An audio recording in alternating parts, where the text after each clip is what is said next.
We are praying that you are well. Nafe wano wetulindoza tuli fine. Era yensonga lwaki tusobodde okwekemba okwekakaba tulabe nti tutuuka tuwuliziganye. Oli bulungi 18 omwezi ogwa January lunaku olwaleero. The weather is beautiful out there. Tegunnayaka nnyo ate sirabayo sign ya nkuba. So buli omu atindike eggendo agende akole byateekeddwa okukola. Happy birthday to everybody born today. Mukama akibabalire abawe byemusinga okuyayaanira. Today we are going to be talking about raising children. Era ekibuuzo ekiri mu ddiiro kyeŋŋamba nti have you noticed the ideal way or our ideal way of raising children is actually out of touch with reality lately? Tulina ebintu bye tukola innocently or not nga tubikolera mu nsobi nga reality edictatinga kirala nnyo naffe kye tulowooza mu maka gaffe mu mbeera zaffe mu mitwe gyaffe, and we are going to try to guide each other on the reality of life. Yes, tumanyi mbu tewali mmanyo ya raising abaana. Nobody will dictate to you how to raise your children, but there are some realities that we have to look at. Yes, raising children is our topic of the day. You can please bring your ideas all through the show. Ngokose number ya 700 65 65 00.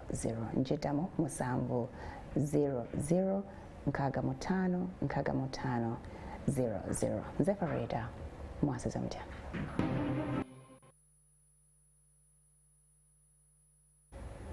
Yes, motivational speaker, life coach and author Noah Dennis Mubiru gwetulina to help us today kumulamwa gwaffe ogwaleero gwemba okugamba ogw'okukuza abaana baffe. What are we not doing right? Have you ever noticed nti omwana bw'azuukuka ku makya n'agamba njagala sweet nga naawe okimanyi nti sweet is not good for their teeth naddala okumulya buli kaseera.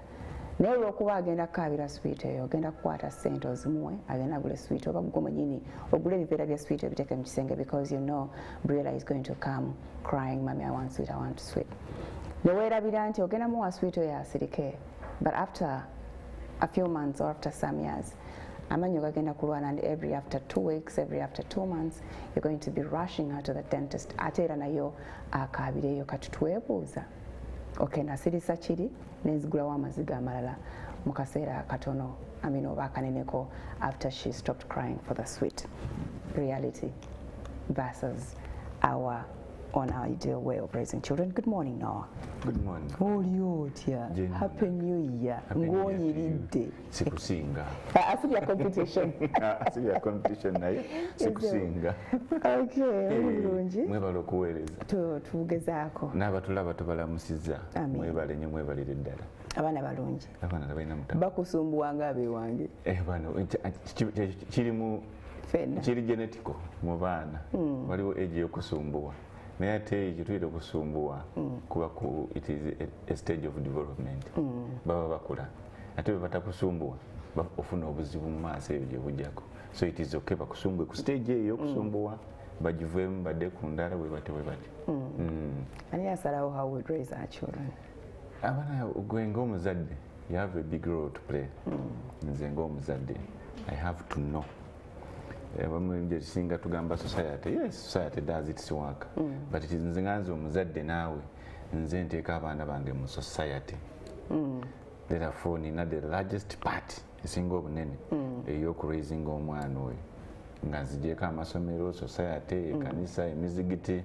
Ng'osinziira ku ggwe by'olowooza it's the right moral way of raising them. Kusinziira ku values oyina zoyagala abaana bo batambulireko. Yes.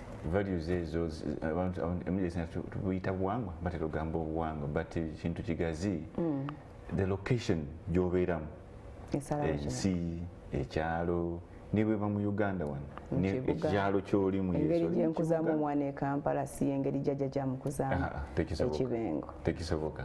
Kati olina okutunula ku location gy'olimu, olina okulaba ku culture bwefaanana, olina okulaba ku ddiini gy'osoma, olina okulaba ku bantu abakwetoolodde. Kati awo n'otunuulira ensi yonna nga bw'etambula, n'ogenda ng'ojjayo nawali n'oteekamu omwana wo asobole okuvaamu nga mulamu otherwise ayinza okubulira mu confusion eyo kuba nene nene ogenda kituyambako ogirambulula tujja kunyanga bwambula tulabe kuba bya reality bitubiraba nga bwe bibeerawo nga bwe tubibeeramu buli lunaku. So what are we not doing right, because we've seen parents crying nga abaana babasobedde wabala tebakaaba naye nga balina bingi bibatuulidde. Almost every family inamu that child or those children bolabanga you try to put them here walowooza kyekijja bakolera but they want to be here and you're not happy with the where they are wadde ng'olaba walafuubana nnyo okubateeka mu kifo ky'olowooza kyekirungi for them. What are we not doing right? Waliwo ebintu nga biri unique ku famire yo ate ne babeerawo ebiri gyeno kati ebiri unique ebyo ojjako ng'obijjeeyo ne tubimanya awo omuntu ayinza okuyambako kati oyinza obijjirayo kansala oba aba bakwatagana n'eby'abaana n'akuyambako naye emira egisinga ffe ng'abantu tutera okukweka ebiri unique ne tulaba ebiri geno. So generally this is for instance technology. Kiki technology luzungu era luzungu Uganda. Kati technology tuyinza mudduka tetusobola we can't run away from it.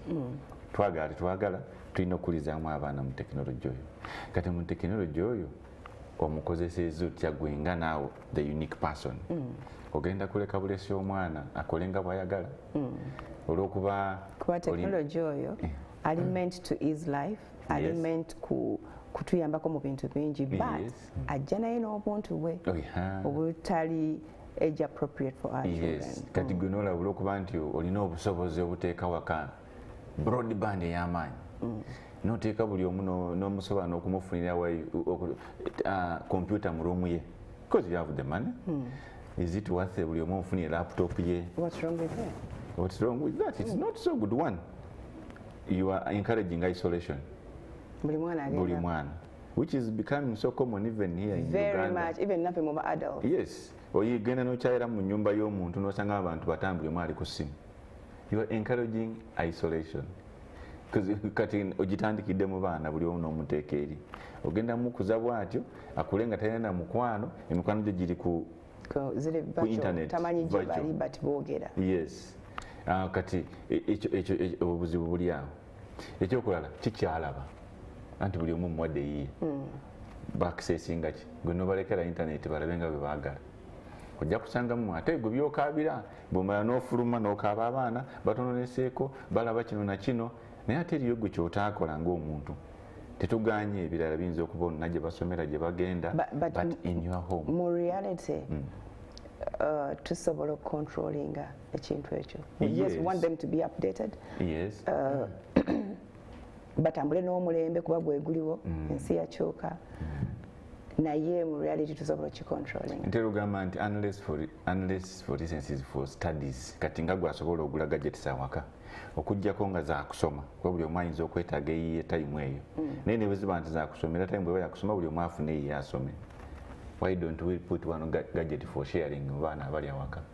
One gadget.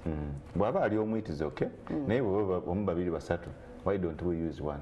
Bayige nti nzanya nkwata essimu eno nenvugamu akamotoka bwemaliriza nempa ono naye navugamu akamotoka naye nampa netumanya nti tulina sharing eyo and in that process we are talking nze nkusinze gonsinze mpakange all that is helping the child to develop. Okusinga baana abeera yeka n'oli eri nti anti saagala bampoganira buli omu afuna akake then n'abeerawo. You give them one. You can afford very many bicycles. Oyina abalenzi babiri basatu. Buy one bicycle for a start. Bayiga okugisharinga n'obugumikiriza because as you wait for the other one to ride you are teaching patience. Yes. You are even minimizing accidents. Ojja zigula osobola okugula gaali ssatu n'oziteekawo awo ne bavuga ne beekoona. So ebintu bino kati nga mu technology gwe tugambye why don't we do one gadget? When we go to internet there are methods of blocking of some sites. Bwe tumala tukozesa one gadget siyinza okuba omwana omuto ayinza okuba nga ye bwe bataaniye what they see or do or use that gadget for is actually different from what the others are using it for. Nti ye taaniye bwetuuka ayina kyanoonye kyagenda okusangako. It is possible but it is easier to control. kuba for instance bwe nti batudde mu ddiiro nga baganye kati bali mu kuzannya mizanyo, it is not so easy ate oli okudiverting okugenda ku Google kuba ne banne baba bamuliko yangu yako, you have 5 minutes or you have 3 minutes, something like that.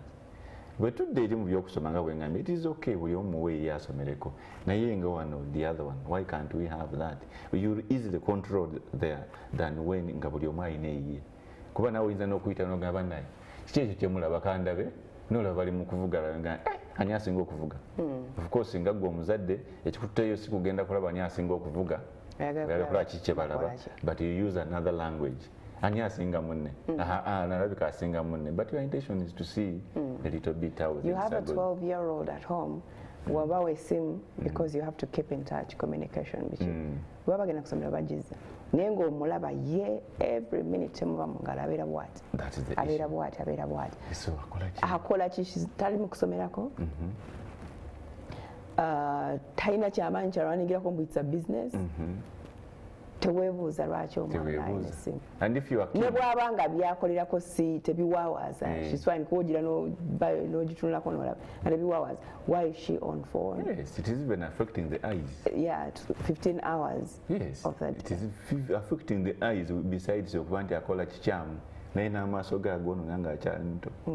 Ate n'emirundi egisinga imagine emiguze gikula nga tugenda mu maaso, gwe buzaabuza mu ngeri yo olabe nti ogwayo unexpected, ojja kumusanga nga alina engeri gyeyeekanga akirozinga something kati abadde alaba ki abadde akola ki. So the reality is osobola obigula good, the reality is bisobola omwonoona. So what is the other reality? Control. That's the reality.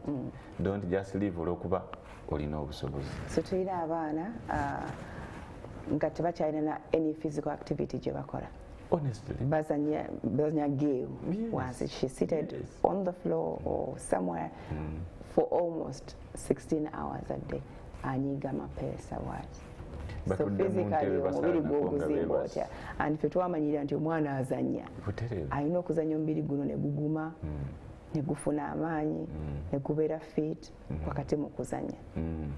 Then kati awo n'ofuna omwana ali overweight kuba tazanya ne babirya ne bisigalamu, n'ofuna omwana who is ever facing some sicknesses, infections n'ebirala, oli mukuvunaana simanyi bano tebagize bulungi, you did not clean here and whatsoever, naye fine tebaclean is okay, naye ate n'omwana naye omubiri teguzanya kuba nti guresistinga ebirwadde, kuba abasawo batubuulira bw'oba tokola exercise omubiri oba ogusubjectinga ku kulwala ennyo, naye ne tubisanga. So all of those things and bwe tutegendereza nnyo kuba okukopinga si kubi naye tukopinga tekinologiya mu ngeri. Is it, does she need or does he need this gadget that I'm giving? That is very important. That's now the reality. Ajetag. Ye akuze ekimala okumanya mbu neepimira. I'm going to be on this phone for an hour, so then go and play, then go to the kitchen, help out with housework. Now it is you the parent to come in. No manya. Oli mwana muto. Yes. Esimu bw'ogimuwa ajja kumanya mami ampadde. Naye nga bw'ogimuwa ogamba gwe mulembe. Almost everybody munsi kati alina essimu. Lwaki omwana wange tabeera na ssimu? But you control. Ne wadde wako ina DSTV bagira basawa mmeka? Balaba which channels. Ate how do you control it? Take out timetable. From this time to this time mulaba TV yammwe, after that mugende mugire dishes wali nibuba ngo ino omukozi awaka abaana bayigiriza. That's the reality. Teach them to do the dishes.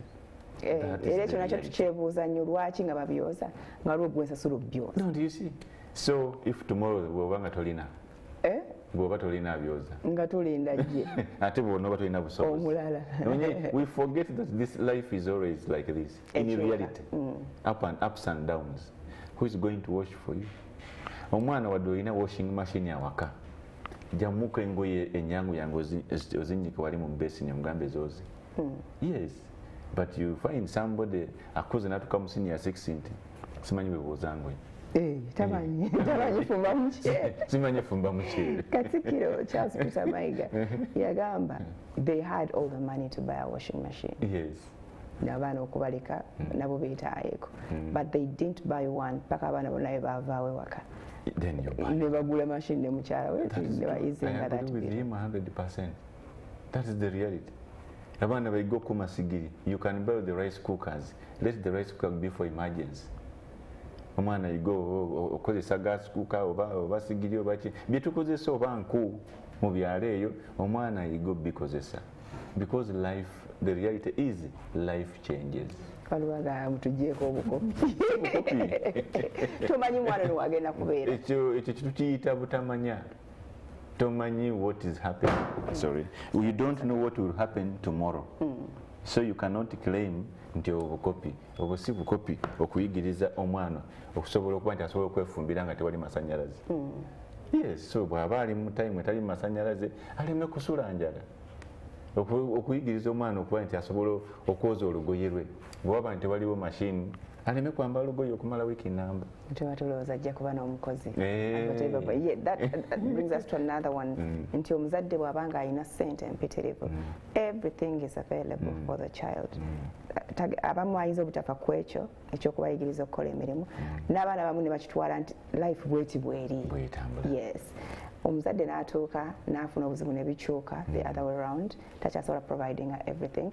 Omwana talina kyamanyi, amanyi daddy provides everything for them. Abamu n'okuvaawo abazadde. And tukimanyi kirabiddwako nti ssente z'abazadde kizibu nnyo ebiseera ebisinga tezisigalawo nga bamaze okugenda.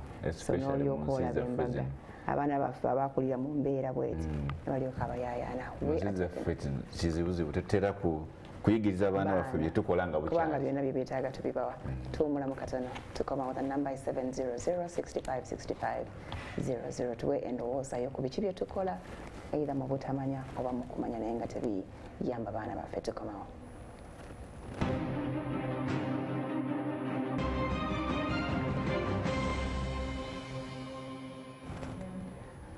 Good morning once again. Tuli ku MWASUZE MUTYA, tuli ne Noah Dennis Mubiru twogera ku ngeri gyetukuzaamu abaana. Yes, mukulu Noah, madde njogera ku nsonga eyo twagambye nti kisinziira wa wooli na kikyoli ekyokuzaamu abaana bo. So omwavu atalina ssente n'alina empitirivu nabo embeera yaabwe eyawukana. Of course, in terms of provision, where they go, what they do at what time. Tulina luxury side eno batetenkanya buli kamu ke bafuna. And at the end of the day, they are all in the same world. Bwejjo tukuba ebiseera ebisinga tukuba ebizibu bye bimu. Of course, obusobozi bw'abazadde bwe busalawo how they go through that.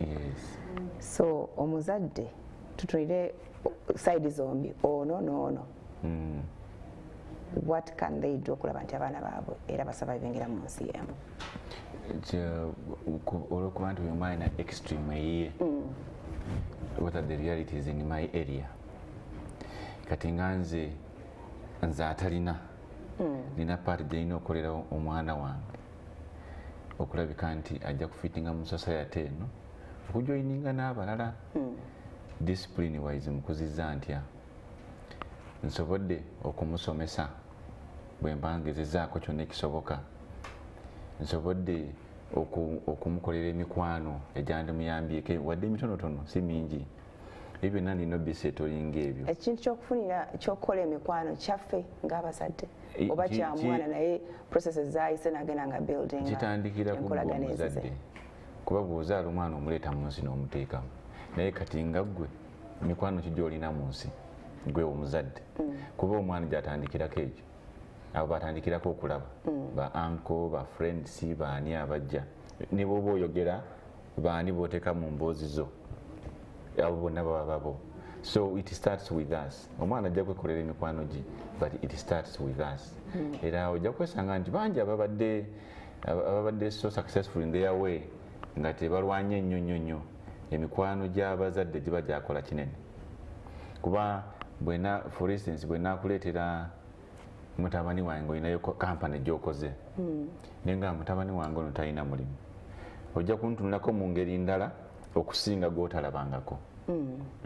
Okay, omwana ekikugira muli kya buntu, kati egyo emikwano si gya mwana, nze mba nagikola naye ate giyambyeko ku mwana waffe okulabika nti atuuka waatuuse. So tubakolera emikwano eginaabayamba ffe abazadde. That is the reality. Mu nsi muno oba lumu twakyogerako wano, kirungi okubeera ne technical know-how. Very good.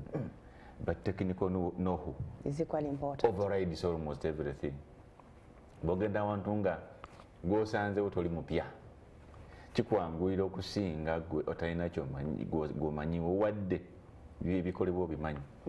Kati ono bwabanga naye ebikolebwa abimanyi naye ng'omusingawo katini baga akatugenda ono gwe tumanyiko. So tubakolere emikwano nga tutandika. That's also another reality. Kuba tumanyi okukeepingira abaana mu gundi zaffe mu bisaakaati byaffe ffe abalowooza ntulinawo. Anti ng'otya ensi ejjudde ebizibu enjala amagumba n'amaggwa. Naye ate kisaakira kutuuka omute kati balyoke bamukalabule bulungi nga potholes zonna tazimanyi. Ng'onyini bwamugamba nti jangu tugende wano agenda bugenzi blindly. So no singa oba wamubikolako katonotono ebintu ebyo abitegeera. So tulina okulabika nti naffe tuggulawokko. Waliwo awe nali nsoma oba nali nsoma mupalala w'amawulire oba ku TV nga ndaba waliwo wali wafudde omuntu kakati ne baggulawo gate. Nzika nasoma comment oba yali ku online ng'abantu bagamba biryoka nga ne bibaawo tusobodde okuyingirako mu gate eno. Those were the comments some people were writing. Ndowooza olaba kikulaga nti banebas luli baali bagenda kuyingira mu kolamu ki nga tewali kibeetaagisa. Lwaki ogiguddewo leero ng'ofiiridde? Kubanga okuzika is a social something. It's a social something. Tukuŋŋaana. Maybe nabali abagala okusaba ku mazzi, abagala okukubuuzaako once in a while. Tetugambye nti leave everything to everybody. We are only saying that how do you go about it? Be welcoming. Try to see how you welcome. Problems. Maybe you can welcome 3, 4, 5 neighbors. They know there.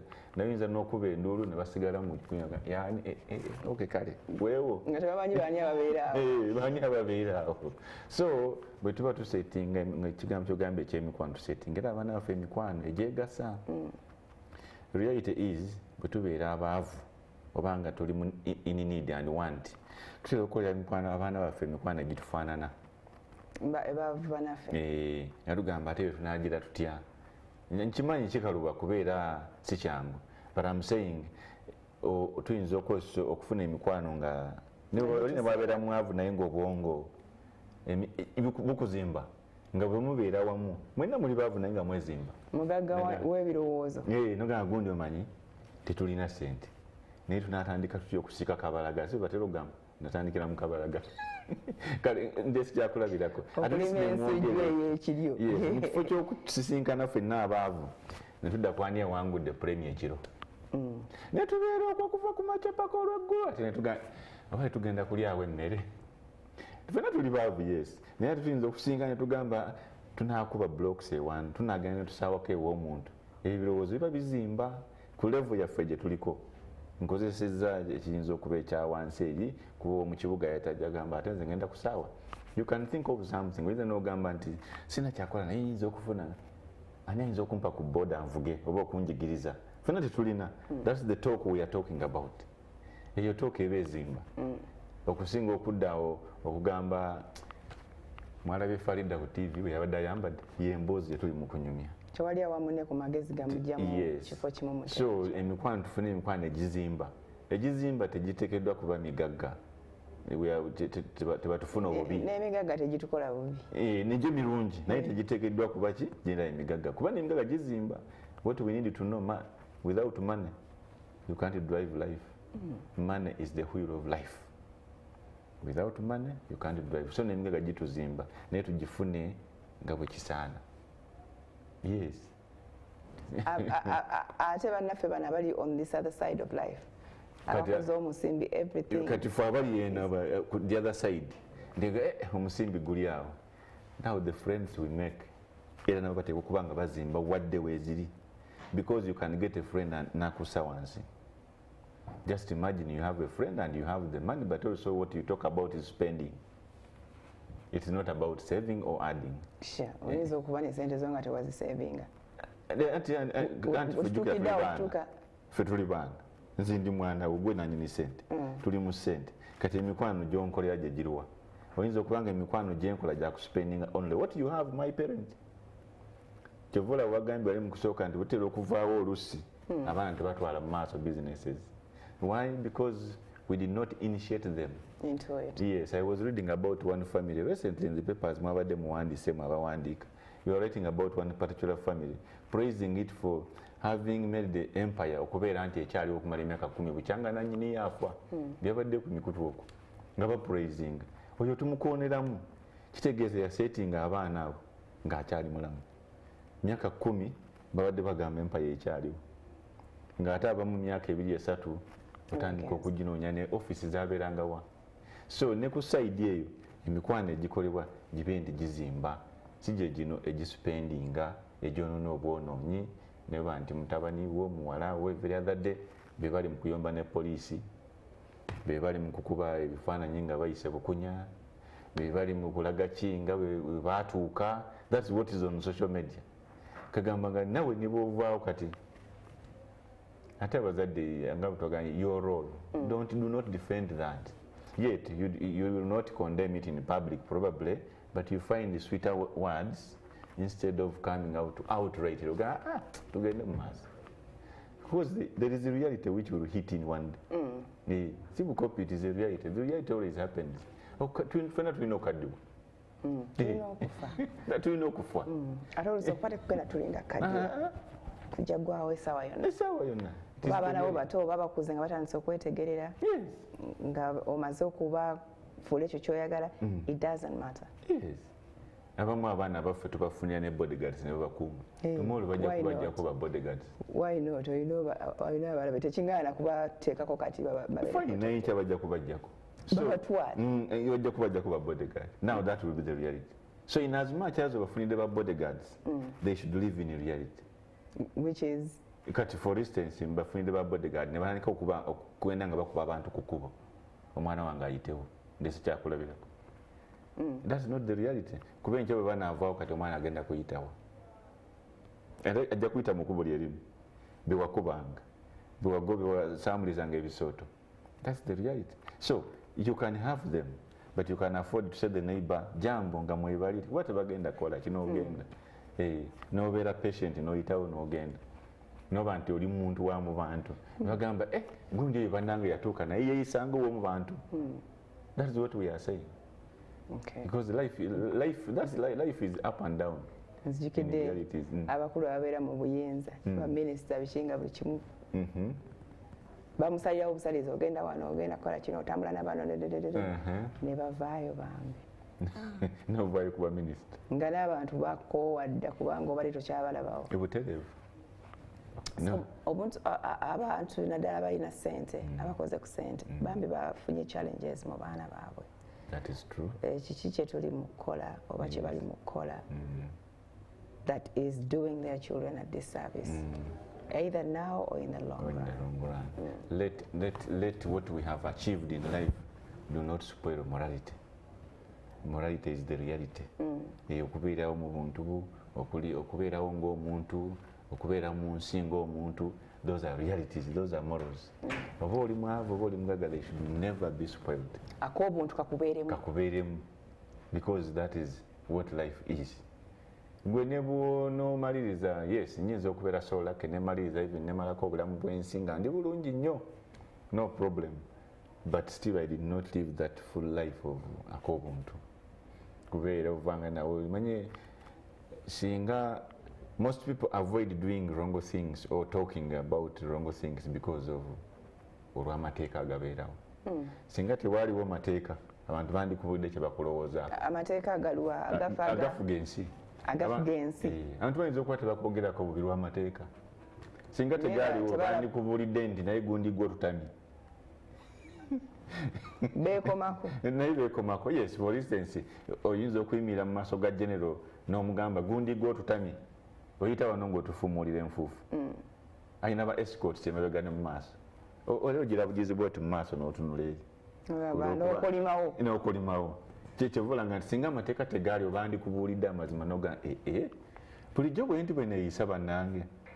Naye olw'okuba nti amateeka we gali ne basirika. So gwe ng'omuntu olina okwekomako gwe n'ogamba I think this is the reality of life. Bwe nandibadde. These are the morals. We are not saying open up everything to everyone, to anyone, no. But you know your limits. You know who you are, where you stay, what you do, what's around you, what's the technology. Within that one, map out your way.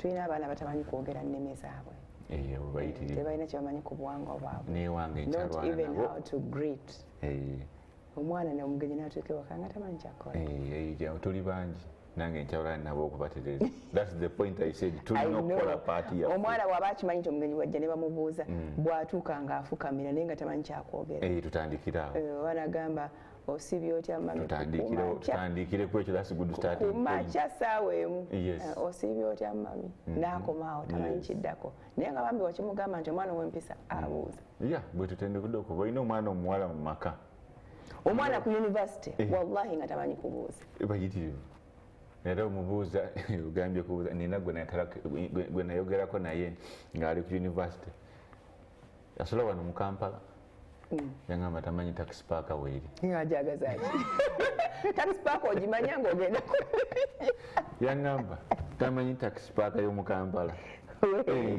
talinyanko ku taxi dadi emotoka weziri bamujja kumanya batwala mu ssomero kati paaka ajagazaki kati tolaba nabo mwagala otusalako ebigambo naye tonagenda mu reality kubanga gyetaaga kale gwe muyiseeyo ekiro just nga mukola omulambuza ekibuga communications house tuvuga ekiro saawa 4:05 motoka ziba zikendedde omunyonyole bagiyita be bati luno oluguudo laba twatambudde nga tuva wano bwe tutyo ne baluyita bwe otyo dda wano eyo paaka just let somebody know something oyinza obutamulinyisa munnange kuba teweetaaga na kugirinnya naye at least you stay in Kampala and you are in Kampala kyobola ngambye locality it is the reality you stay in Jinja and you are in Jinja mutambuze omulage awe wali CPS twana we wali gundi nti singa bukeera ku makya ng'emmotoka ziri busy zonna you have to rush somewhere bakuyise for an interview bakuwadde essaawa zolina okubaawo dadi teyasuzeewo baali ku safari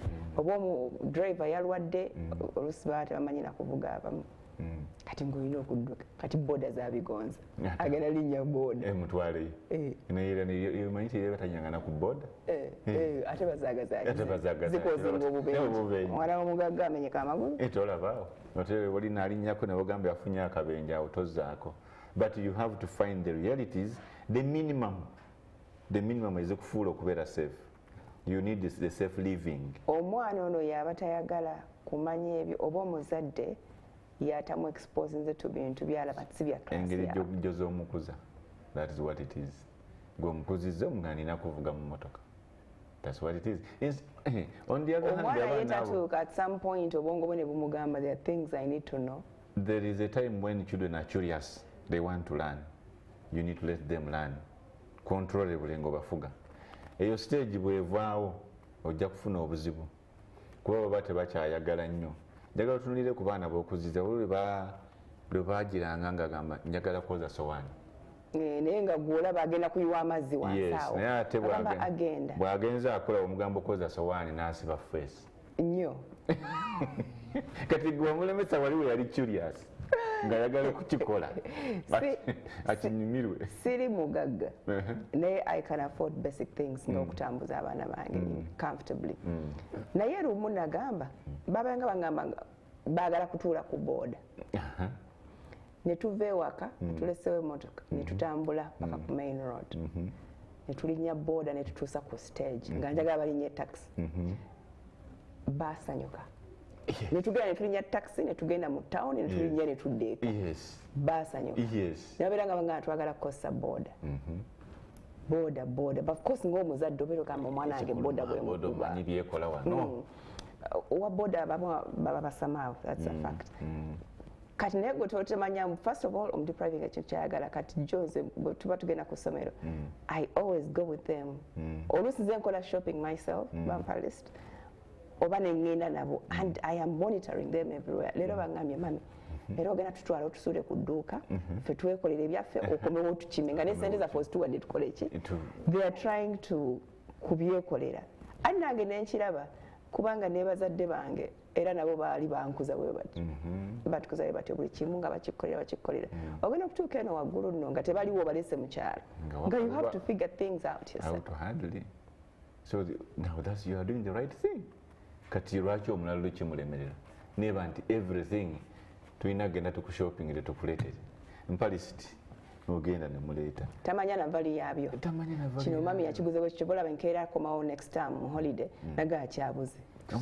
omwana nayingira tamanyi na kumanya wakisasudde sente obedduuka lyakikuwadde abalala simanyi bwe bakola naye 5 years of mine owa 5 year wange okukyuta bakyali aba 5 naye at age of 5 ngenda nempakinga ku supermarket nayingira nagula ebintu oba ku dduuka owa 5 nemugamba jjukira bw'otomera ekintu nekiyiika dadi agenda kusasula oba tasasula basiba muggwe so oyimirira nogamba kati nga kumadde okutera okubeerako abatunda bw'oba oli ku supermarket watera okubeera ku mulyango nogamba omwana oyo muyamba agula ebintu ebyo ebyenjagala ebintu nga bibiri kimu agenda agule soda gwayagala kale agenda agule sukaali mugende that's how we start so ffe tubateekamu kyetwagala si baana bennyini ngaosobola omutuma akaduuka ako okukyala agenda aleeta kiro ya sukaali amaca bambi kinyabo nekituukayo nga tekimanyi nakumanya nti bakiwa change yes nekirekayo kyenyi nekikomawo nogamba nga tokomezaawo ndala kizendeze sukaali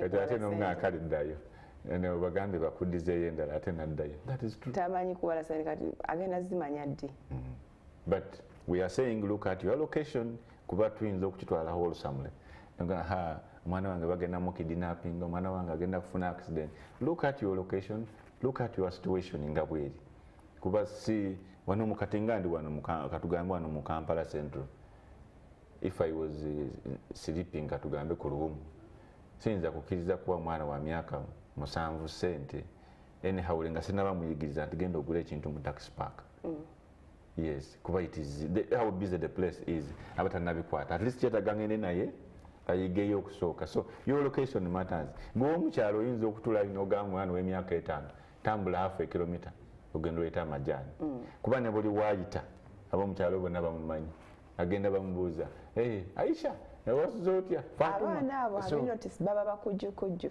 abayiga ebintu bino nga bakyali bato fe tuba tutya we are exposing them to a cruel world tomanyi nti bwe muteeka mu supermarket who else is there and what are they thinking or what are they plotting to do for this child kuba mwana muwala olaba mwana wange I have to be by their side themselves bwana agenda ku university are you going to be by their side agenda kujja mu hostel agende mu class asome tomanyi kigenda mutokako wakati along the way kati abamu bakikola sinti akutogera mwana alowooza amuprotecting yes we have just to know that love kuba it goes up to adulthood ojja kumutwala bwatyo omwana w'omuwala omutuuse ne mukufumbirwa nga tasobola kugenda mu supermarket kugula oba mu dduuka kugulayo kintu ate n'okutambula ate ng'omwami gwe yafumbiddwa ate talina luxury gye wali omwana so nga yeebuuza kati kino baakikulizaawo ye yeebuuza baakuza mwana n'abasajja bwe tutyo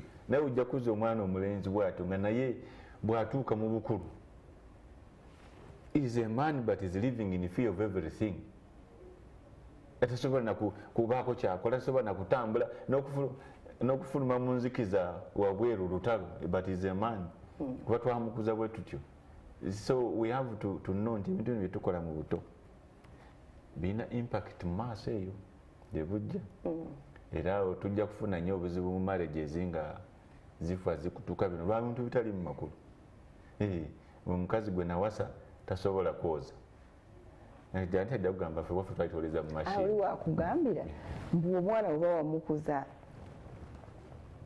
nga omukuziza mu mbeera ya kumukolera buli kimu agenda kufuna munne nga naye waabwe basobola baade bamukolera buli kimu beetegeere tetumanyeeka wabawo mashini wabawo omukozi wabawo emmotoka wabeerawo buli kimu ekyomukisa omubisi but reality is tomanyi mwana gwana alugenda naye era tomanyi kinaddirira bwoli omwana akuswaza nga okuza omuwa buli kimu n'akweteraka munne nga yabadde na mukyala eri ekifuuta noyokolaba obuzibu tegamba omwana anemye ate bano twali embaga naye kati ate myezi 3 ate myezi 4 netandika okuteekawo ebintu nto ebitaliiwo nogamba omwana nakuleetera n'akaaba n'okkiriza nogamba kale woba gw'osiimye leeta naye nga omuvubuka oba oliawo n'omulimu talina naye waba alina nga tegusobola kumukolera byabadde so you are going to provide this wano mu kusooka emikolo gibeewo but are you going to provide that for the rest of their marriage? Yes. Waliwo abayigiriza when tuba tuyigiriza defensive driving tugamba ekintu ekisooka mu bulamu bwo is your safety as the driver is number one. Your safety. Number two is the safety of the car or the vehicle you are driving. Olyokodde kubasaabaze ne kubeebweru kwegamba bw'ofa ku safety yo ng'omuntu n'emmotoka definitely oli kufa kuyabala bintu bitambula bwe bityo kati tugamba niwe banga olina mmotoka eri powerful etya ebyo bye bikufuga ng'esobola okuyita buli wamu ebyo bye bikufuga kati singa osobola obikwata ne bw'oba ovuga ntono ne bw'oba ovuga nnene ne bw'oba ovugira wakyamu obubenje bukendeera.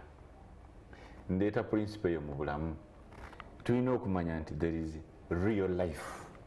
Oba oli mwavu oba oli mugagga oba oli wakati manya nti there is real life. Ate nga dictated by us. Yes, ejabuzi. Kati bw'omanya nti the real life bw'obeera omugagga ojja kulivinga well, bw'obeera omwavu ojja kulivinga well, bw'obeera omumakati ojja kulivinga well because you know there is a real life. There is a real life weneetaagira ba neighbors. There is a real life weneetaaga gweseetaaga. There is a real life weneesanga mu buzibu.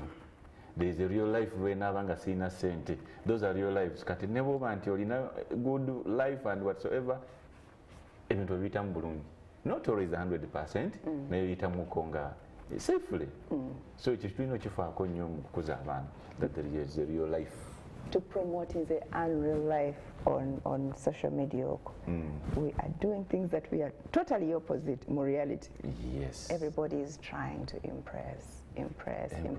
Kati bambi waliwo ababeeringa yalowooza is the real life kati nze ndi mu nsi ki abantu bampita ayitako dda kati babe naye naagezaako to fake their life. Ati muna batugamba fake it until you make it. Yeah, fake it, but sometimes it is true, but you can fake and make it, but sometimes you want to ogenda kumenyeka nnyo when ogenda kumenyeka nnyo. Honestly, ndi faking a life olw'okuba ndi mwana naye newensula bansasulira buli kimu bakinkolera sinafuna naka even 50 by 50 mu bulamu bwange naye ndi faking a life. Even the expenditure is too much, is too terrible. Namanyi yeti katwogere ku kintu yigiriza omwana wo okuva ale okusevinga buna obusente bw'omufunidde n'omugabira bugabizi omugamba kati sente ezo ze nkuwaterekangako bwe nkubuuza ombuli otereseeyo mmeka bw'omuwa 10 ogenda ogula switi nga nze nakuwa kuli waterekako ate banyumirwa ajja kufuna akabaaga ateekemu ajja kajja yakulage nateekamu n'ekikumi. That is the culture we are putting in. Tujibazimba mu buzimbi oba abaana abamu it's naturally born in them. It is not born. Ngenda kuwa scenario nankose yange ewaka. Tumulamu katono, please don't go away.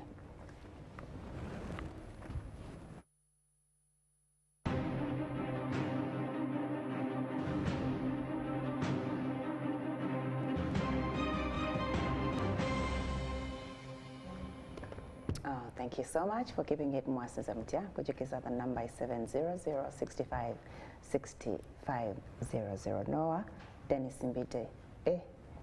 Mubiru wa bulijjo. Mubiru. Yes, Dennis Mubiru gwe tulina twogera ku ngeri gye tukuzaamu abaana baffe. Mbadde nkuwa scenario ewange nti muwala wange omukulu ayina engeri gyakolamu ebintu binti omuwa pocket money muwa daddy n'amuwa n'agenda kati akekkereza nnyo afaayo nnyo ogenda kulaba nga ajja akuleetera emitwalo gye 10 n'agamba mami zino ze nafisizaawo zitereke ojja zimba nga nzeetaaze ozitereka somewhere najja nakugamba mami kati njagala kubeera kino njagala ntandika bizinesi ali mwestu njagala kutandika bizinesi bweti but ngenda kukola keke zange nzikuwa otwalire banno ku office balieko bakuwe feedback. Did it go well or did it nkyuseemuwa? Najja nagamba mami ngenda kuwoza motoka yo, how much are you going to give me? Are you going to give me anything? Kati ekyo yakitandika twagenda mu kyalo sister wange ali awogeze motoka ye naye nga ali lubuto kati nalaba bambi lwaki anti awogeze motoka nga ali lubuto n'agikwata n'agyoza n'agikuta emipiira n'agisiibula n'akola ki. I had not seen her do it to mine. Kati bwe twakoma sister wange n'amuwa omutwalo gumu kitundu. Bwe twakomawo n'agamba mami I'm going to start washing your car. For you give me just 1,000. I mean 5,000. nemuwa kumakya nakeera mami kanayi bwekitaka kuba afunyeyo akasente so mulaba akifaako abeera nyuma ebintu bya bizinesi kati ate mutowe sibyaliko omwe emitwalo ebiri gigenda kuggwaawo nga takugwadde kikyaguzeemu kati nakiteeka bwono yekka oli kimuteekamu oba ono omwana yeyazaalibwa bw'ati oli naye nga buli mwana alina omwana oli ayinza okuba nti alinamu the natural intuition yeyiye gyazaalibwamu okukola ebintu uniquely but n'oli omulala takikola bw'omuteekamu wajja kubeerawo enjawulo ayinza obutakikola exactly like this one but ojja kulaba nga aliininga that side kuba nalaba ebirungi ono byafunamu naye ajja kubyegomba gandi okay and you guide and you talk so it is not true nti yazaalibwa nakyo nga kiri awo hole ogenza okibuildinga in one way either in what you do nakiraba how you do things bwobakolera ebintu byabwe egamba nekibuildinga ku kiri kyalimu otherwise bwetukireka obulesi yes the world will teach them to do something but we have to push it in them mpola mpola yes atuwuliriza ayinza okuba nti ayinza okuga nti tunyumya ku mboozi ebitali ebintu bino kati ngaoba waddeyo testimony ey'omu maka eri omu nze ninayo abaana ewange ab'omwenda 12 one of the things byenkola ninayo pharmacy abaana abo bakola envelope za pharmacy nembasasula bwe ogamba dadi leta rwimu wano buli envelope nusu watano kati omwana oyo n'ensi ne bwebeeganye ajjukira twazinga bwetyo ebbaasa n'agenda ku pharmacy n'agitambuza bannange mulina amabaasa abasumbuusa capati bannange naye ate nga basoma naye ate bagana era obasangawo nga ku Sunday ekyokuba nti omwana ayinza kuba dokita tekimugaana kumanya these simple basic things ate nga owabalaba nako ali mu kulwana kubeera dokita era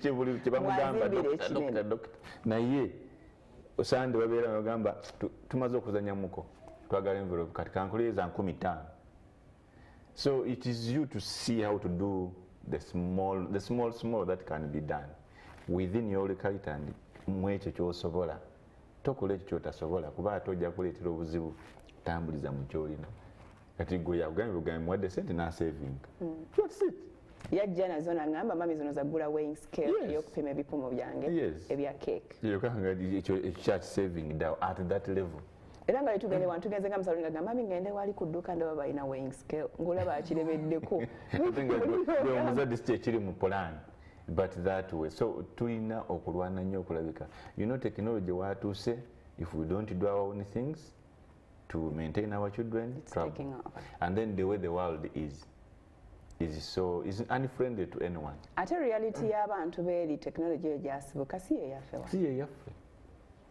yanjawulo tugyesibako oli omwezi bwe guggwako awamu mu nsi ezimu omwezi bwe guggwako bajja kumuweereza something on the account wano tebakuweereza oli bw'alwala mu bitundu ebimu oteekayo buteesi card insurance gyeri which is not the case here tulina n'ekintu kyetwegamba muzaale abaana bammwe katonda ya providing buli mwana ajja n'omukisa n'okubbawo 13 ekyo naye nga n'ewaka ekyokulya temukirina temwebika temugiraki balwala tolina insurance you have to pick kati onolyoka okuba amasimu bokuya ne bakugamba naye katonda ya providing nga tanaweereza sente za babaana abo mbawulira nnyo naye nze njawukanamuko nabo si kituufu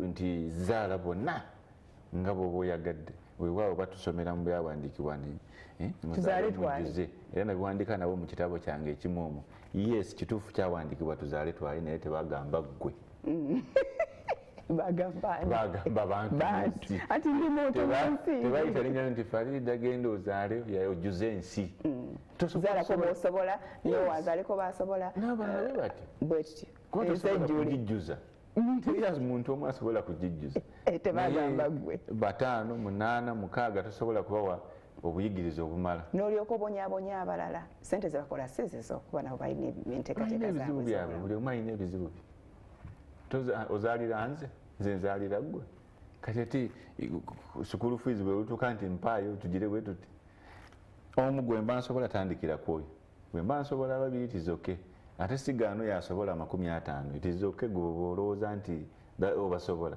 naye ate nga ntimanyi nti taliyo that is my concern taliyo kati gwe okuba nti okasukawo bukasusimba buli omu ajja n'omukisa gwe ekyo nze nkiwakanyamu katonotono sigenda nakyo zaala bw'osobola ye gwe olina omukisa twandisoose kulabira ku ggwe by the way gwe wagufuna mama wo teyakuzaala ajja kugamba gwange omukisa gwakuzaala tolaba nzadde kati nno balabirire kati nno balabirire tuddeyo ku nsonga era ey'abantu abakoze ku ssente abafunye challenges mu kuzaala abaana tubakugira nnyo nga kiri kyembadde nkugamba because tutya ensi nayo ekyuseemu abantu tebakyesigwa togenda kulekera abaana bo bagende ewagundi omutima gukutebenkere obali safe you don't know so ekyo tukikola out of love. I don't know who's going to guide us on how to combine both the love and the reality nti yes mbagala naye amazima ensi yo kino kyedictatinga then netuba nekintu kya rights and freedom yes human rights children's rights bikivuga everywhere nti n'omwana bw'omugambako muli otya ayinza okugenda nandoopa kiri erinnyo mu bannaffe abagiri naye bo balina amateeka gaabwe kwe batambulira balina ebintu bye beekolera one of freedom too much freedom nzijukire waffe freedom eyo teyaliyo togendagenda ng'ozungazunga okulya mu byalo buli wamu ogende nti nze njagala kukola bwe nti njagala kulya nga neetulidde eri ku sayidi ku kabalaza toyagala kulya na banno bonna ku lwejjo nga twasookedde eri twagamba location matters where you are located always study that location ensi ekyalo byonna then you now consider those rights mu nsi gy'olimu bazitambuza batya kati omanya bwe bazitambuza kati nze nkulizaamu nti omwana wange kuba neeyo awali twogera nti rights gye ziri omwana bw'omugamba kayita na poliisi eri abakuziza abaana baabwe obulungi nabo gye bali nina ogamba mu nyumba eyange nga nkyakusuza no way bwemba sikyakusuza that is what you can do. I remember one friend yatugamba nti omwana yakomawo waka mu nsi ezo namugamba waliwo tarawo kyeyamugamba namugamba daddy you are violating my rights namugamba I'm your dad this is my house go in your house you'll have your rights so era gye bali abakuziza abaana mu mbeera ennungi era nebeerayo ababatadde so wadde waliwo rights tumanye we zikoma ne we zitandikira kuba ati waliwo tuzita netuba nti betutandise abatubba bakulira wano abatubba mu nsi muno ffe tubakuziza abatusuza nga tetwebase nga ffenna amayumba tugataddeku security ffe twabakuza tebazaalibwa nga babbi tebazaalibwa nga bamenyi b'amateeka naye twabazaala ne tutabayigiriza okukola ne tubagamba nti ebintu osanga ne tubagamba nti okola shortcut bwoti kuganda ne balabira ku ffe nti okubba is okay. Imagine nga nze nsiba ku TV wano munteeka mu mawulire every other day nabbi abaana balaba nabbi zino nabbi ziri abaana balaba ne bakitwala nti okubba kuli okay ate oba ne daddy kyaliko bayinza n'okomayo ogamba daddy kiri kitya oba obagamba kisimanyi twakolayo ku TV emirundi esatu wabyeyo biliyoni nga nze ndi ku mawulire n'abaana bakiraba nze ayomba every other time nze gwe bateeka ku mawulire buli gye nkolera nze ndi mu kuyomba ne mu kuvuma n'abaana bakiraba bagamba nange bwe bangamba I even don't care. So examples ze tuwa abaana zino tuzifeeko nnyo wadde waliwo children rights so tugamba nti mugende mwonoone children rights okuba abusing ate no but disciplining has never been refused anyway. You discipline in the right measures. Omwana najja nakwetera muwala munne. It is my right to love who I am. Nawe n'okuba mu ngalo. Tetukuba mu ngalo ebiseera ebisinga gaba maziga meereere. Gaba maziga meereere kuba twabaleka ne bagenda. Naye kati nakimutrainingako ekyo mwana wange oli wa ddembe okukola buli kyoyagala. Kati tolaba so mwakyogerako nze namukuza ndowooza omanyi tulowooza mbu the empisa eza community oba society mwe tuwangalira n'ez'obuntu ziri automatically tuzaalibwa tukimanyi nti omuntu mulamu bw'ati wagenda okweyisa. Which is not true. Omuntu mulamu bw'ati bw'alina okweyisa, so notafaayo nnyo okumugamba nti kino because you think ye ng'omuntu alina obwongo is gonna figure that out. Agenda kola ekituufu. Ekituufu tulina kukiyigiriza. Either abakukuliza bagenda bakikuyigiriza, oba ojja kyeyigiriza, oba amateeka ga society gajja kukikuyigiriza. Kuba bw'ogaana ennyo amateeka ga kukikuyigiriza. Sirowooza waliwo yakutuuzaawo n'agamba ojja kuwasa mukyala. Naye okuza olaba ddadi yawasa mami era bwe batambudde ne bazaala abaana baabwe. Naye era baayogeranga abaana bwe mutuukanga okuwasa, owasanga omukazi omutuufu. Kati omwana n'akubutuka eri nga byonna wabyogera wabikoonako kona akuzaala bamami alina eddadi ye n'akwetera musajja munne. Newebuuze kati binaabijjeewa bye bitutiisa abaana bo n'obeera ng'obakugera ngamba kati agenda eri asangeyo omuntu ate amugambe otherwise. Ate ng'ebyo bijja kubaawo. Naye omwana okwewala okuwuliriza bali abalala baatamanya baasanze obukulu kiina kuva mu ggwe engeri gy'akuwuliramu n'akimanya mbu ono omuzadde wange Katonda wo. Create friendship n'omwana with the child. Yes. Kuba oyinza okuba omuzadde naye nga tewali friendship. Ebyo byeyogera biyinza obutamuyamba nnyo. Yes. Mwana wange namuzaala, they will figure their life out nga bakuze. For now, my job is to educate them, to give them shelter, to give them food, bakule. Oyinza kuba nga osula n'omwana waka every day, but when you are not friends. Ng'ate ng'omwagala. Yes. Abaana bange obenyumirizamu ne gy'ogenza. Naye nga ye omwana between you and him or her, tewaliwo bond ya friendship. Omwana gy'avaayo n'akweyabizanga muwala oba mutabani we. N'awulira emirembe. I am only a parent. Yes, I love the child. It is her responsibility to find friends. That one it shall cause us some trouble. So to creating a rapeno n'abaana. Yes, we are not guaranteed in future buli kimu kijja kubeera okay, but the chances olina okubeera nga weetadde mu situation nti omwana wo ye gwe gwasooka okwebuuzaako nga tanakola anything and trusting with his or her secrets in life. If you can create that bond, things will be better. Ogamba nga ne bw'omugamba ekyo ekintu kibi, he has no second thought because he or she trusts you. Akwesiga akimanyi nti tolina kibi kyogenda akuwulira nti ogenda kugenda okola ekyo I do not tolerate. Yes. Waliwo kagunja kalibeera ku social media kakiripu ako bakakozesa nnyo nti ffe tumanyi okubuukira buli kimu kali very educative. I like it. Naye tumala gakabuukira ndowooza naye wakalabako where two people were okay, it was a run yali marathon. Then two brothers were running. The brother was in front of the other. Nafuna I think oba maaso pulo waki oli ali mu maaso ng'ono waddemba okumuyitako awininge agende naye bwe yasanga his brother n'amukwata. Ka video ako ku social media kalina badduka. Yes, ate bwe baatuuka ku finishing line n'asindikayo brother we. In other words, brother we asookeyo kuba amubadde mu maaso. Then bwe babuuza ono lwaki okikoze n'agamba I can paraphrase, saagala kola kintu kinyiza taata. In other words, yakuzibwa nga bamugamba don't do to your sibling something which makes the father annoyed. Yakuzibwa bagamba tokola ekintu ku sibling wo ekinyiza. Kati singa yayisa sibling we n'amuleka kyaninyiziza taata. Ate singa batuka ku line ye andibuuse n'agenda kyaninyiziza taata. Kubono yabadde mu maaso. I mean, yakuzibwa bw'ati, they have that love with their father. The son trusts the father. It teaches a lot. So yava ne ku mateeka g'omuzannyo gwa game at the back, I'm going back to my father. To my father. What will I tell him? What will I tell him? N'akwata brother we ne badduka. Ka video ke kali ku gundi okwo. Ne badduka batuka wayi n'amusindikayo. N'aba nti yamusooso n'avaako emabega. Because originally yabadde mu maaso. And the parents were happy to receive these guys. So they had created that bond. Can we create the bond with our children?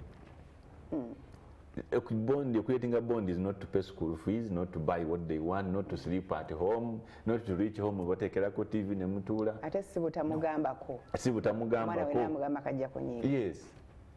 So that one is very, very important. Bwe tubanga tunakuza abaana in reality, in real life, we need that bond. Jjo kusobola okujjamu ebyo yagenza okuleetera muwala munno ayinza okubulirako nti eri anti gategeri antawaanya eri ayogera bino naye bwe wa bondi teriiwo ojja kubitabanga biwedde. Buli muzadde ayagala omwana we abeere bulungi. Ekyo kyo kituufu. Bulungi. So responsibility yaffe okulaba nti abaana abo babeera bulungi mu maaso eyo. Of course twakigeddeko make them the right friends. Abayinza obayamba mu challenges ze basanga eyo mu maaso. Naye waliwo omwana gw'osomesa. This is my contribution to their well-being, Mama say. No musomesa, if it is the friends, nabo no bamulaga. But nga no mwana ati okwa-approaching those friends because walowooza okoze ogugwo naye nga tomuyigiriza buno obujagujagu to pass through life. Kubanga ensi is about discovery. Yes. Omulaze ebyo naye nga ne mukwano gwo amutya how do I go and knock on that door? That's true. Ate ngene ntandika okunyonyerako nze muwala wa Shakib Senyonjo ate omujjukira yafa emyaka bwe gitya emabega ng'akitya kubanga ayagala yamanyira buli kimu bakimukolera so dad is not there to do that. Oba oliawo ne mami taliiwo kati ne office yennyini agitya. You need to let people fight for themselves. So tuyinza okwesaamu nga ekizampo buli ekituuse ku mwana ajja n'akuloopera. You need to guide that child to take action. Ng'emyaka bwe gigenda. Mu kifo ky'okuloopera, there is where you know okozeewo ki. They start to take action. Buli amukubye ku ssomero ajja n'akuloopera. Naawe nkya okeera kulumba basomesa. Buli amukubye ajja. There is a time gwe olwana entalo ze. Gwe olwana entalo ze. There is a time w'otuuka nti bwe yakubye ekikonde wakozeewo ki. Omu ajja kugamba nange namukubye. Nendyoka ndoopa oba namukubye ate namukubidde ddala. I mean tetugambye nti kwolona but there must be time when omwana olina okumulaga nti alina okutakinga responsibility.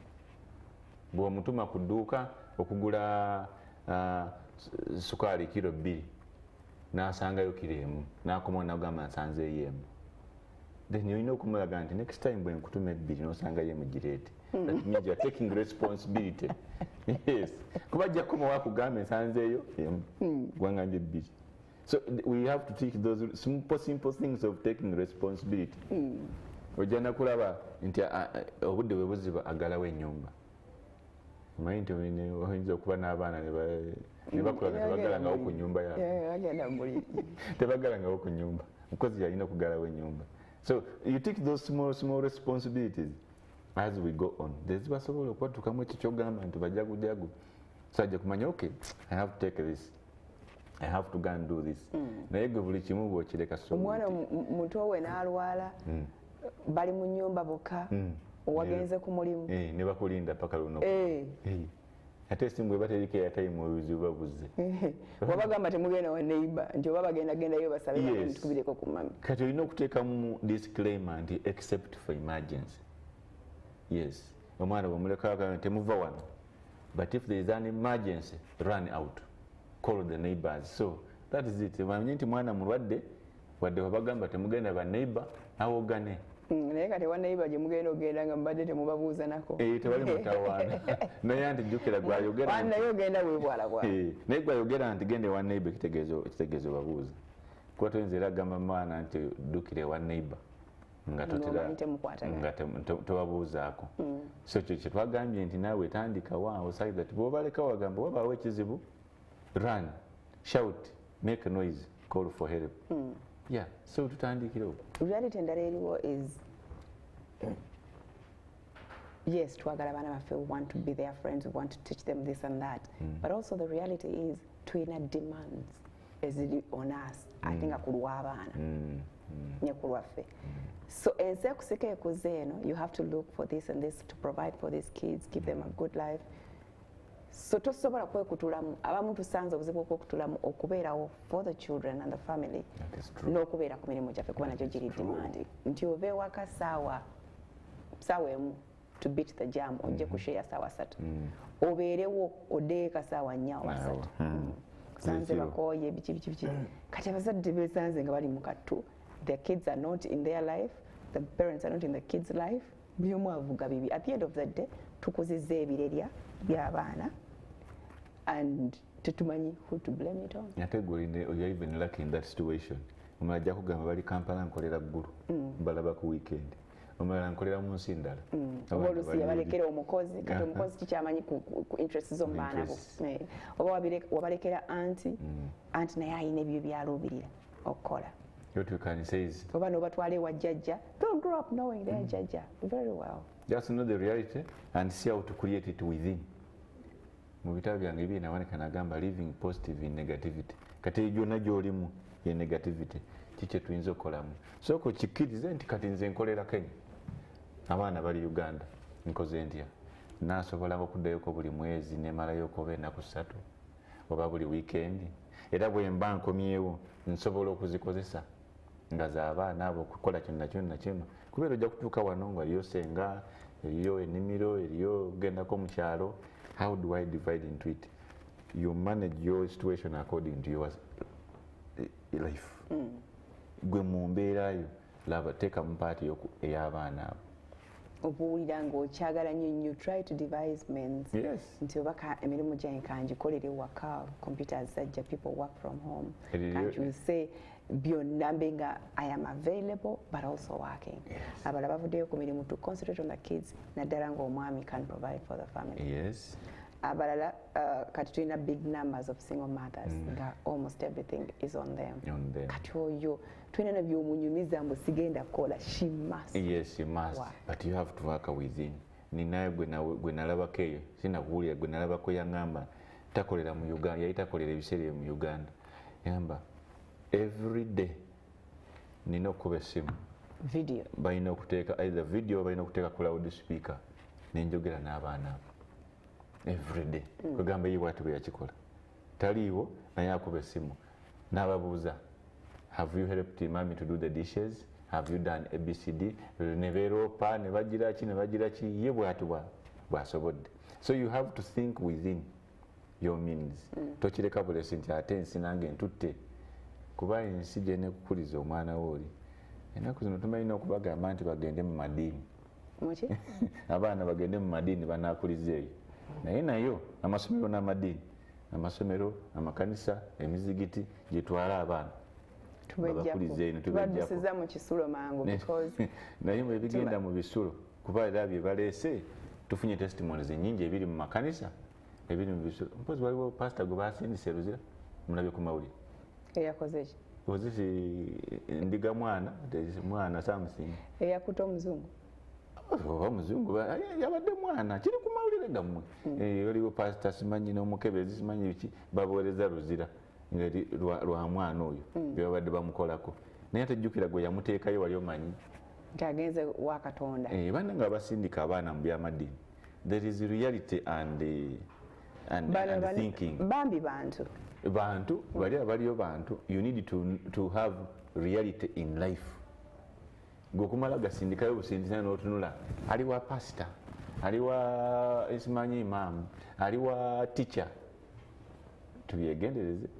Ojja kujja okumugjayo ng'ate by'oggyemu si by'oyagala, ng'ate owulira bwe natwalayo, kubanga tubawa amaanyi mangi abantu abo and they can indoctrinate your child. Bamuteekamu ebintu ebirala ennyo nnyo, omwana n'abeesiganya nti bamulaba nga Katonda, olaba ne maama yamwesize nansindikayo. So naba ng'awuliriza nnyo omuntu ono gwe nga naye by'omugamba wannemu n'onsindika eri kati ate oŋŋamba ki? Amanyi madiini gano gatugira malungi nnyo kuba gyegali, ffenna tukkiriza mu mutonzi, but tulina okumanya nti abakolamu ebyabwe bayitirivu, bali bantu abalimu ku lwabwe abagala okugjamu ebyabwe nabo bayitirivu. This is a business to them, so we need to know nti paati ekomawa etandikirawa.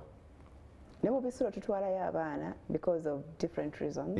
Olina twala omwana agende bamuyigiririze eyo byesamuyigiriza, n'atuusa omwana ewa metron namugamba oyo tamanyi kwoza mpale ye, tamanyi kwoza kino, tamanyi. Metron abakimugambye ekyo asuza abaana nga 10 mu room ye bonna muzadde bazze bagaye muyigirize kino muyigirize kino bambi naye muntu ate naye ayina ababe back home naye muntu kati ate gwe n'obibako nga ku ssomero babimuyigiriza bw'akomawo ng'olaba ayina mukakyusizzaamu kati bambi kyali tekimanyi kati kyoza empale because etteeka limugamba yes I know cause ani agenda ogimwoleza metro nakwata empale z'abaana bonna 10 etawali ate metro ntajja kukwata lugoye lwaliwo omwana wa Rose gwe kyolina okukola waka mugambe njoliza olugoye babamanyi bwe babuza olugoye lw'omuntu omukulu kati metro naye ajja mugamba bugambi mwoze empale zammwe abaana mwoze half pet zammwe that is it and it is by default so we need to do our part from home tuwumulamu tulaba abatuuze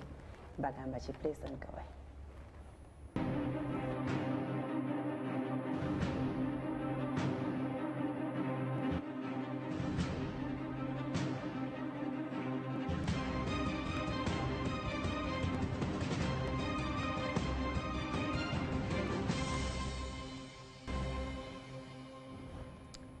Okay, thank you so much. Yes, tunatera ofundikira show ey'olwaleero tulina mukulu Noah Dennis Mubiru.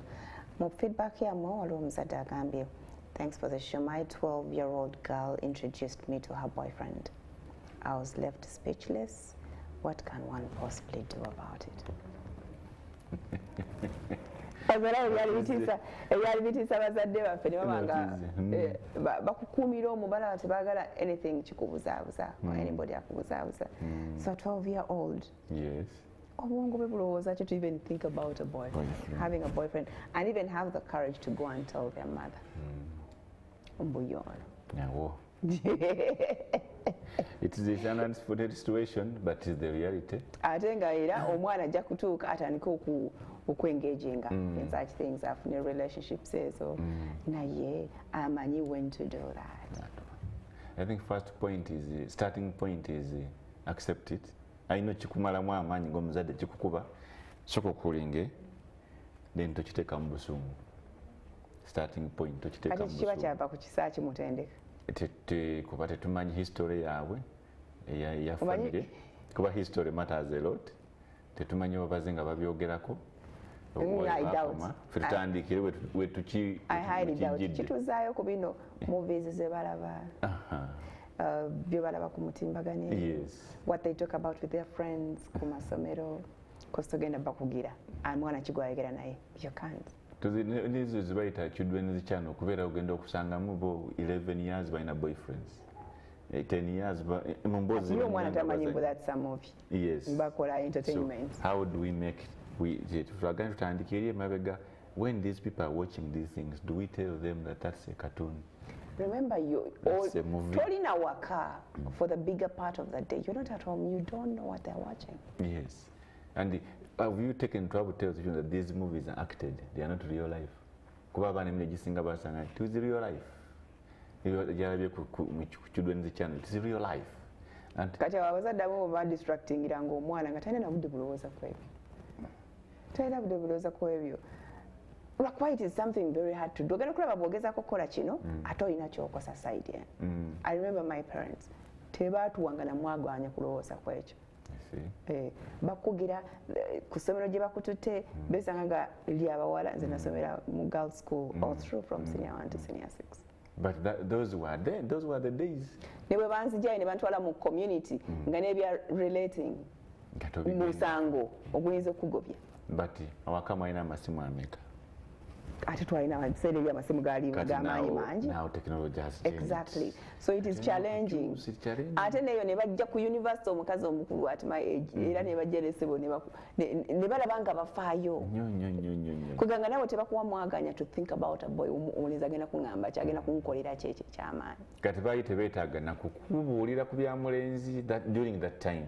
Era netandika obimanya much later in my life. Yet right now you need to okwogera ku balenzi from 5 years. Ate omulala ajja kugamba it is good they know nga bato so that they can maneuver nga bakozi.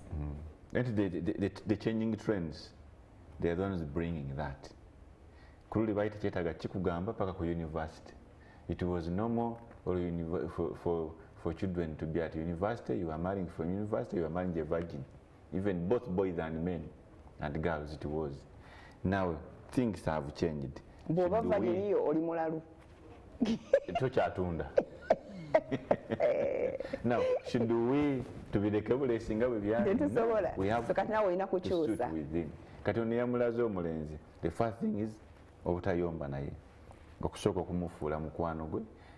Agenda n'omanya batuuseewa bitambudde bitya, then tutandike okunnyonnyola mpola mpola the advantages and disadvantages of omulenzi versus okusoma. Ate bwe tuba twogera ku disadvantages za boyfriend tetutandika, bwe twogera ku boyfriend tutandika na disadvantage, tutandika ku disadvantage. Tetutandika na advantage. Tetutandika na disadvantage, tutandika na advantage. Kirungi okuba ne boyfriend. Ng'eddi. Kirungi okuba boyfriend yakola bwati ne bwati bwe bati bebivaamu abantu ne bafumbirwa naye ate kati awo ne tutandika okudda ddi ne tuga omanyi singa bikutwala. This is what you are likely to get. If you get pregnant, tojja kusoma. If ekijjira bwe kiti tojjira bwoti. Tatu ne tudda mu disadvantage. So those conversations, some of us are very tuzitya. Abazadde bangi batya those conversations. Yet we shouldn't. Reality. That's the reality. We shouldn't. Twagala kuziwa. Alinza omwana amukwate ku kasonda k'enju nga yeeringisa amupache empi n'ekibooko. Naye ate guno omulembe tebakyajja na ku kasonda ka nnyumba. Babeera wa? Wabawa amasimu. Ajja kugamba mami has gone now. I'm coming. Ebiri ebyeddafe twagenda ng'olemese olaba oba bagenze awo nga kyangu okulaba. Kati now it is not easy okubalaba because bajja kukolera wano program. So just become a friend, talk to them and be open. The issue of ebintu simanyi bya boyfriend and girlfriend tujja birekera abasumba ku church. Ffe tweyononera abaana. Tujja birekera aba kansala. Ffe tweyononera abaana. Omwana tandika okumunnyonnyola what the reality is in portions. In portions. One time omwana w'emyaka 5 yambuuza olaba zino always zibeera ku advert ba always. Sanitary towels. Yabuuza obusanitary towel bwaki abo abaana babuuka n'omuzadde ng'abeeraga omugaati ng'ogamba gomugaati agusira isinga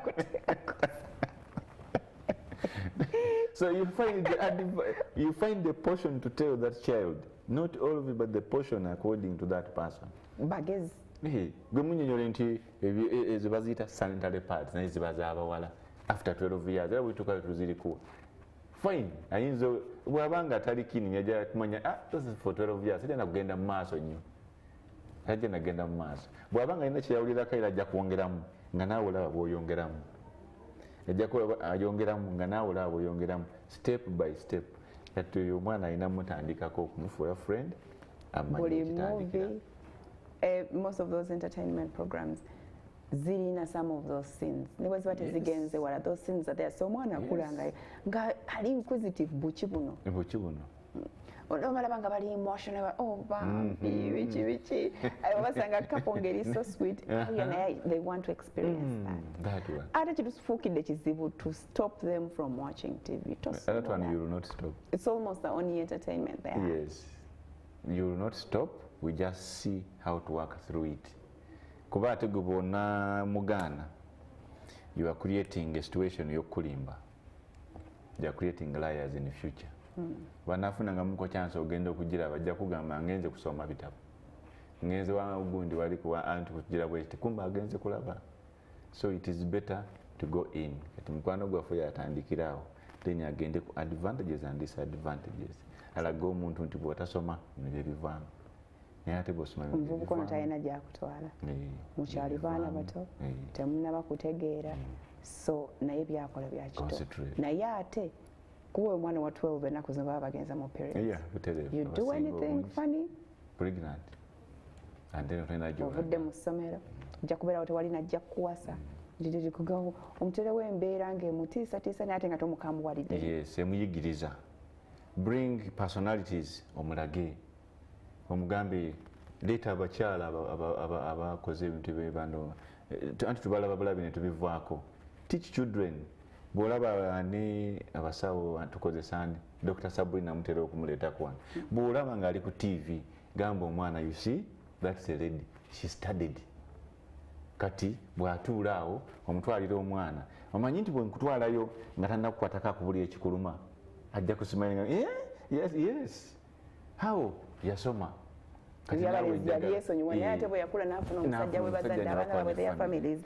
omuntu akituukeko gye personalities ziraga abaana bano oba mulenzi oba muwala ezikoze ate tobalaga ezikola negatives mu society ate omulaga we bateeka ku mawulire nti babbi nti olaba abo yazimba wali ate nkera nagamba gwalaba ku mawulire nti mubbi gwalaba akola ebikolo bira ajjayo unique personalities zibalage n'ababbi osobola obba mulaga agenda mukomera alina famire agenda gireka eno bamusiba emyaka 2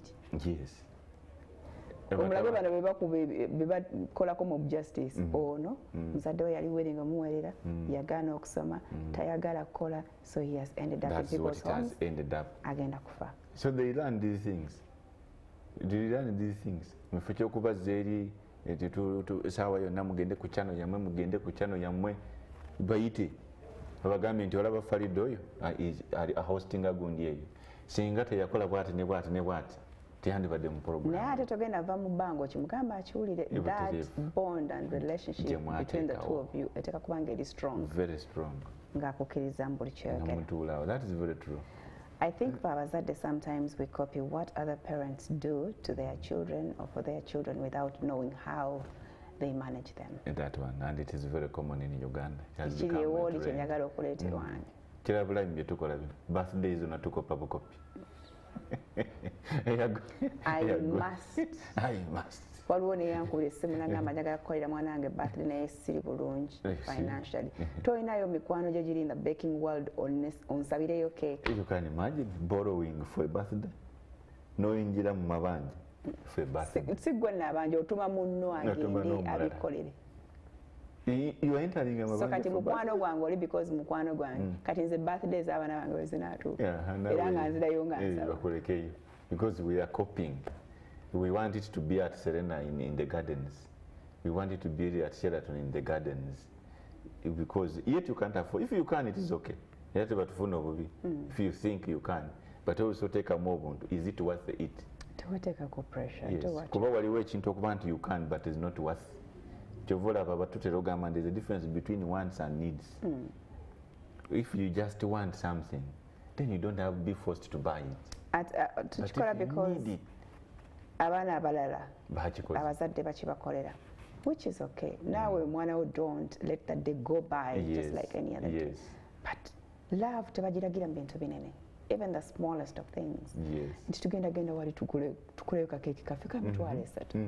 But because we are so much in love, tutule tubuteekeko bukando buno obuli nomo, and we bring him, sing for him, show love, tumunyumya obuboozi, get him a small gift gy'osobola. And that is a day omwana ejja jijjukira ekyo ekinene gwo kyetadde mu mind nti mikwano gyange namanya kitandika birthday k'omwana wange kabadde kwekati. Nti batugamba nti tuyita birthday ey'omwana w'emyaka 2 ate ebitaddewo okusavinga wabeera kwetisiza bbiya nenyama choma nezisoda naye ate omwana wa myezi egi kitegeeza pata si ya mwana yaffe era sente zonna tuyiyeemu zaffe tuli mu kwemenya ku lwaffe. So it is okay copy, but copy what is worth copying. Ebyo byetuiddawo mbwa togikoze lwakuba tosobola. No, some people just they are wise in what they are doing. Omanyi waliwo okubeera knowledgeable nga tolina wisdom. Wisdom magezi ga butonde agamanya ekituufu nekitali ekituufu ekirungi n'ekibi kyensaanidde okukola nekisaanidde kukola. Ebyo byonna oyinza okusoma ennyo naye nga tobimanyi, kuba singa abaasoma ennyo babimanyi, singa ate si be basinga okubba abaasoma ennyo naye ate babbisa kalaamu. That means they know it is wrong naye naakozesa kalaamu. Olwokuba tebamukwatidde mu nyumba ya gundi ng'amenya. So it is okay. It is okay. That means there is no wisdom there. There is intelligence, there is knowledge, wasoma, but no wisdom. Kuba wisdom tells you wrong is wrong. Ekibi kibi, ekirungi kirungi. Oba omu yakikoze kirungi. Ekibi kibi whether the whole world does it. Kati tulina okuba n'amagezi ago nogamba nti I'm not just doing it because I have, I'm doing it because it is necessary. Otherwise nga bw'ogambye tuli mu kukopa. This gospel of nze nabonaabona saagala mwana wange naye ayite mu mbeera y'emu causes most parents to misguide kids. The farm hand used in old school parenting style has produced visible results of individuals abalina discipline and character.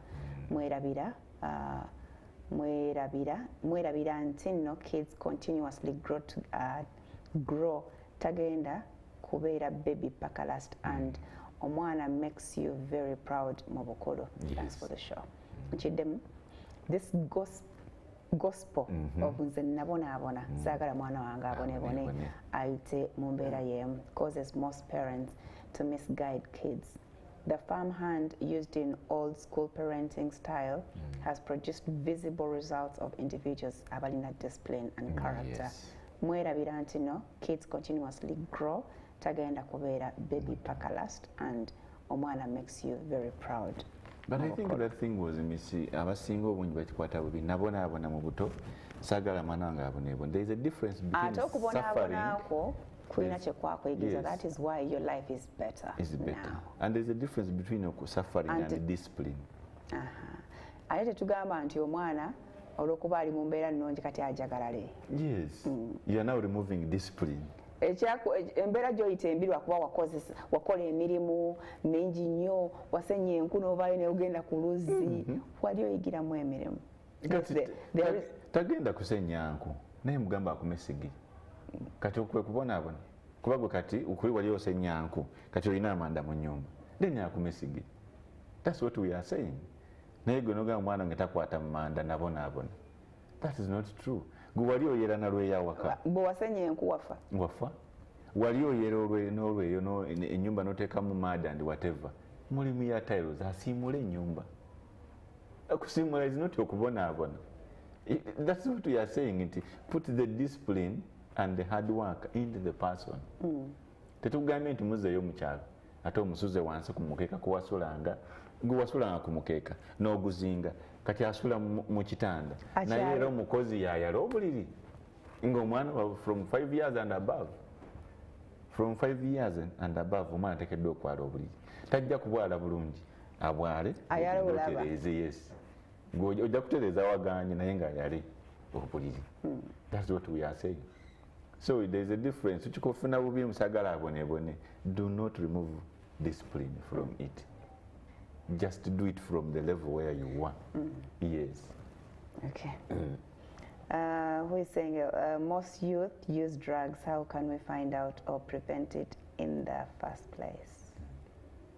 Enjaga is available everywhere. Everywhere. Enjaga it is there and it is going to be there and it has increased. So tulina okumanya reality yetu. Wekisookera ddala tumanye nti you the parent you have a part to play for your child kuva mu buto. N'omwana alina part ye gy'anaakola nga bw'agenda akola. Then the community erina part gy'ekola. Bw'omutandisa otya kola part yo bw'ali kyama olimanya nti wakola part yo n'omutima tegugenda kuluma nnyo okusinga ono gwolese kale singa banange omwana yagenda n'azanya nga simubuuza awa gy'azanyira. Mbadde nga mwe yagezaako paati y'omwana n'akyama teyasinga n'okulumwa. Not really. What didn't I do for this child? Naye nga mu reality era omanya nti nakola. Ogamba weebuuza bibuuzo ebyo what didn't I do for this child? Yes, you paid their school fees. Did you talk to them to show them out there waliyo drugs west ne west but wozinywa enkomerero tebannongi. Were you there for this child? Nti bwe yalina ebizibu by'otamanyiiko they talked to you. You were the first person they trusted to tell. Oluusi notabawuliriza. So because you're not there, agenda kufuna emikwano egigye egy'emikwano ebiruubirirwa byajo mirala nnyo nagyo girina ebizibu byayo giruubirirwa ku recruiting more people. So ye bw'agendayo agenda asooka okakkane nywako awuyenga akyamuse kati onaddayo oti omugambe nti kiro mukwano gwe yooli kuba yamuggyeko ekizibu kyalina at that point. So tutandike nga bukyali omwana bw'avaako n'agenda okuzannya ku kyalo azanya n'ani azanyira wa amalayo ebbanga. You don't just keep quiet andi mwe muva omwana ayinza okuvuwaka n'amala 4 hours tomulabyeko n'alyoka akoma obwedda oli wandi eyo nzanya bali mu kunywi. So you are responsible for that child ng'akyali mu buto. You are very very responsible in everything. Obaddewa baani b'ozanya nabo take interest. Ate mwatu ensi yo tejja kumanya mbu Farida yali busy nnyo baami atakabanira baana. Yejja mu bobonga bulungi nnyo oba wali busy oba tewali busy. Oba wali ani tamunyumiza. abaana baali abakulu bayitirivu wano tubasanga mu bibuga tusanga wano baswaza nogamba bano baaliyo bano. So take your time, start immediately, and when it is there tokozesa maanyi gakukirwanyisa ave ku njaga. First begin with bwaba mukwano gwo, make the rapport and begin with the friendship talks. Mutunule ku birungi ebirimu ne ku bibi ebirimu. Gwe bona omutandikirawo okumugamba enjaga eyo mbi ajja kugamba nze bwe njinywa feeling good. Munnyole manyi nnungi bw'oginywa feeling good. Naye that goodness ekutwala mu kino na kino. Imagine mwana wange ng'oli mukomera ng'alina kunoonya lwanjaga eyo. Imagine mwana wange ng'okoze kino tomedde ofunye accident, ebintu ng'ebyo agenye ng'abiyiga. Abamu of course it is even extreme, they need to go to rehabilitation. So look at the level where it is and do your part. What matters is do your part and let God finish his.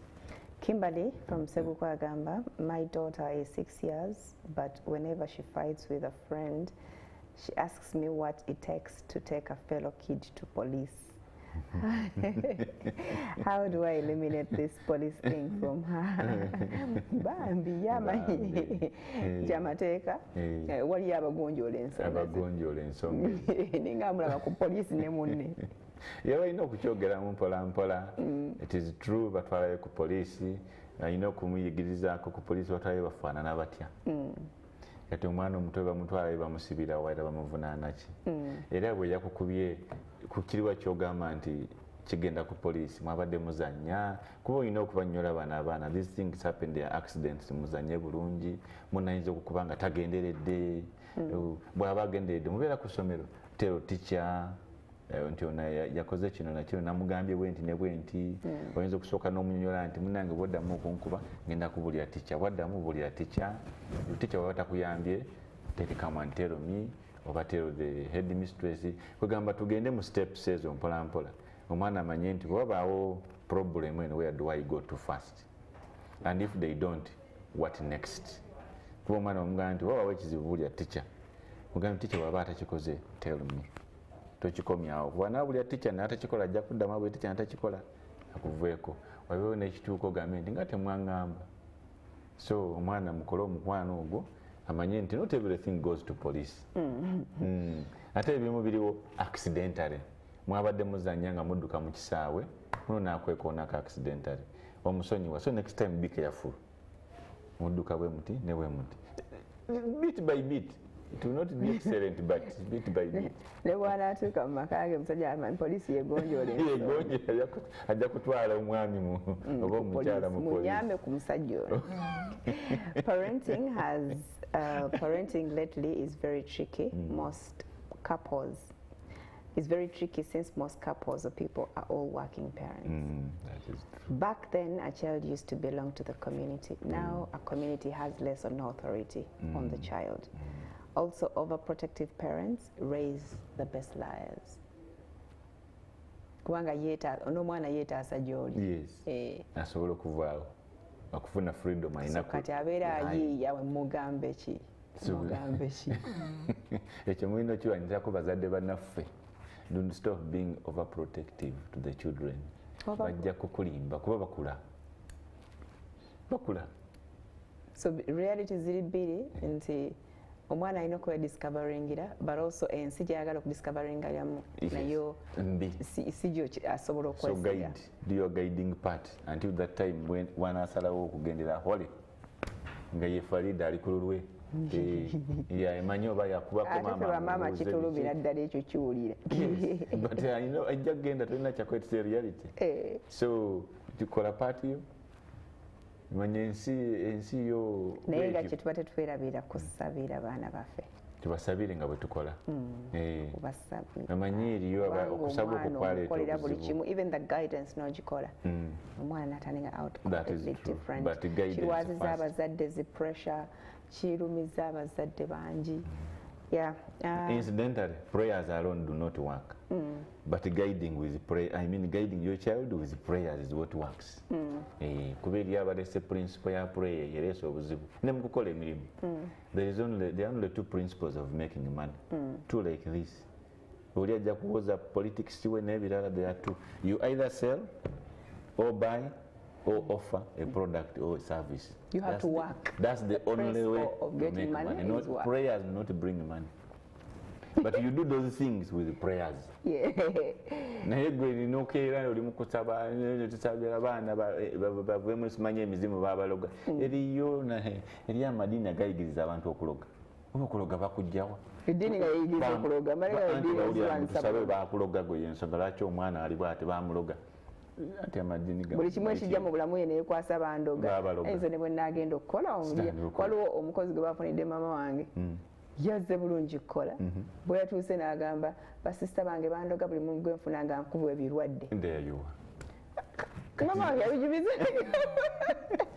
kati yazze kukola bamuloga yakimanyi akuza akimanyi olumbe lubeera lunkuba kasita nfuna omulimu nowatuve wano ebyo bintu tubijje mu bantu tumanye nti kola your part. That is what is important. Okay. Yes. So abantu baffe bakimanye nti we have our part. Bayinza n'okubisanga ebintu ebisinga mu bitabo byaffe bino bye tuwandiika abamu bino okusomooza mu nsi weekuli tekugenda kuvaawo ate nga naffe mu nsi mwetubeera. So how to put on our jackets tweteeketeeke tulumbe ekizibu.